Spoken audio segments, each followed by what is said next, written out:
Right. So good evening, everyone. And once again, thanks so much for making it here.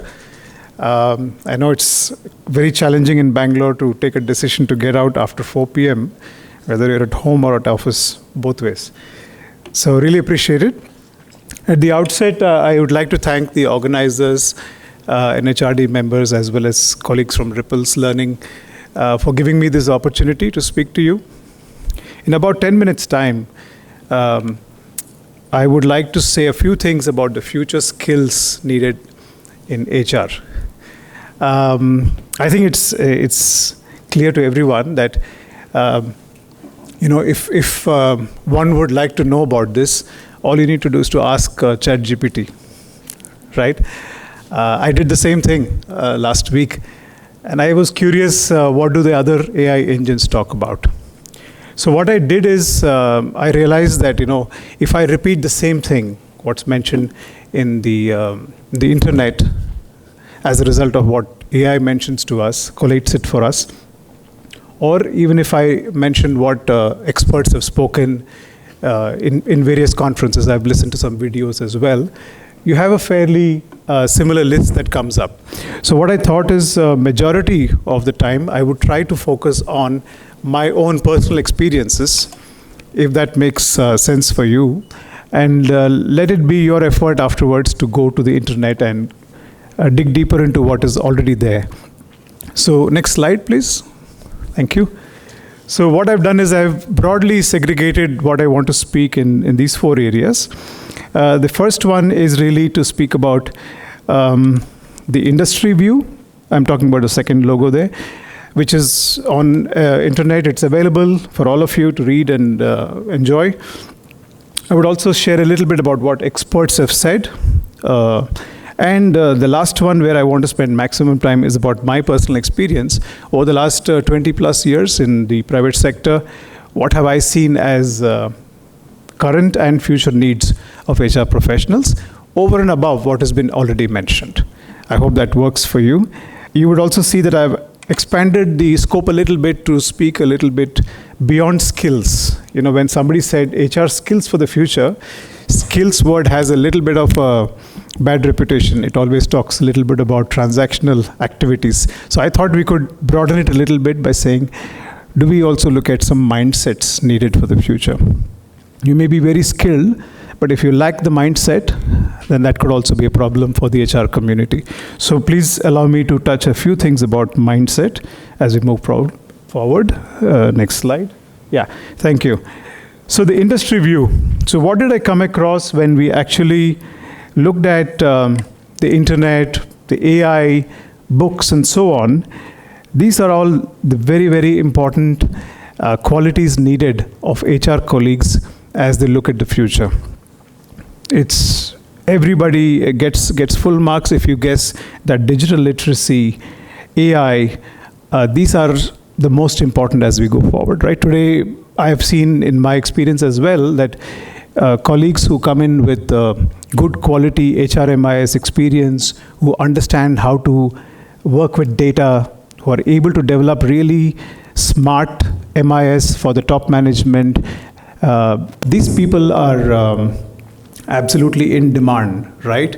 In pretty much any organization they want to join. So clearly it beats everything. The readiness with digital awareness, with softwares, the data analytics, that's clearly number one. And of course, how to use AI in the process. Having said that, employee engagement and emotional intelligence stand next. In whatever little bit of research I have done, a lot of information is now being sought about how employees feel. How do they feel engaged? And any conversation we have about the next generation coming up, young people coming into organizations, engagement is like the buzzword. It's not just for fashion, but it is really important. Even in most of the surveys that I've come across in our company, engagement is very, very important. If people don't feel engaged, they're not obliged to work for any company anymore. There are enough options people have. I will come back to emotional intelligence because I do touch it later on as well, among my favorites. But again, if you look at strategic workforce management, diversity, equity, and inclusion, advocacy, which is the quality to do it, adaptability and agility of the HR colleagues, strategic thinking and business acumen, all of these are very much available with you when you search and look at information. So I wouldn't go deeper into this. I'm sure many of you are very knowledgeable, you understand what this means, but I'd like to save some time for the rest of the slides. So I went into the next slide and tried to understand what experts say, right? In addition to what we saw in the first slide. And some of the experts who spoke went deeper into the subject and spoke about what is the impact on blue-collar retention. These days, what do we have to do to make sure that there is no poaching happening within tech parks? It's very easy to lose colleagues, people who are trained with a lot of money and effort, move in large groups because they just have been poached by a company close by for maybe some better benefits and so on and so forth. So that became a topic from one of the experts who spoke some time back. Similarly, the competence of HR colleagues in managing social media. How do you respond to a post in Glassdoor? How do you really respond to any postings on social media is a skill by itself. Or do we all run to the CEO to finally find out how do we respond to this, right? So this competence also was never there in the past, but today there are people who explain to the company, this is how you really look at social media, these are the places to look for, and this is the way to respond, right? So it's a competence that's coming up very well. Also managing work-life balance and flexible work arrangements. I come from a multinational company, especially visiting Europe a lot, and it's already there. A lot of different work arrangements are in place, flexible shifts, flexible timings, these are already here. So how do HR people manage these expectations? Do we frown upon people who ask for these special benefits, or do we understand that this is the reality and I need to know how to meet with these requirements? Otherwise, I lose talent, right? So this is definitely also there and spoken by many experts. And employee happiness and satisfaction. Somebody spoke about happiness index in one of the speeches, and managing overall employee expectations.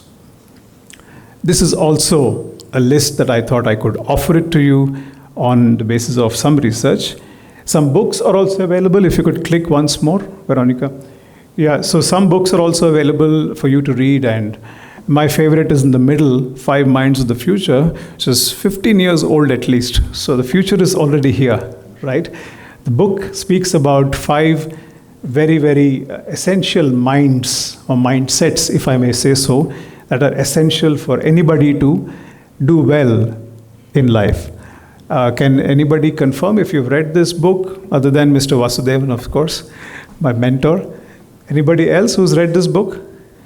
It's beautiful because the 5 minds that are spoken about by Howard Gardner are very relevant for HR professionals. So if I could say in a nutshell, you just follow these 5, and I think you're very, very ready for the future. What are the 5 minds? A disciplined mind, a creating mind, an ethical mind, a respectful mind, and a synthesizing mind, the most important one. Which means, do we have the ability, do we have the discipline to stay engaged in what we're doing? Can we synthesize data? Can we create good ideas for the company? Can we be ethical about what we do?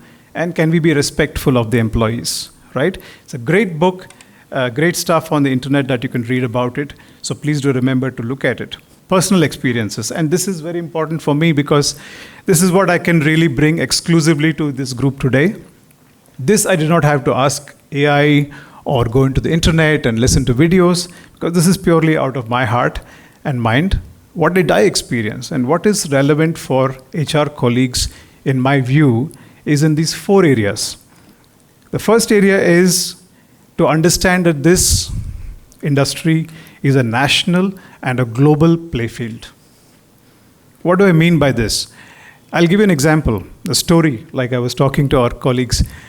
Sometime back within our company in India, there was a very good opportunity, position of an HR manager.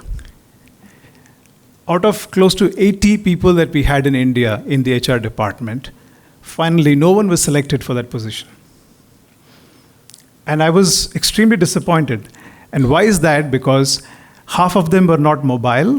They didn't want to go to a different part of the country to work. Half of them did not know the languages. So we had the South Indian HR team, the North Indian HR team, and the other regions.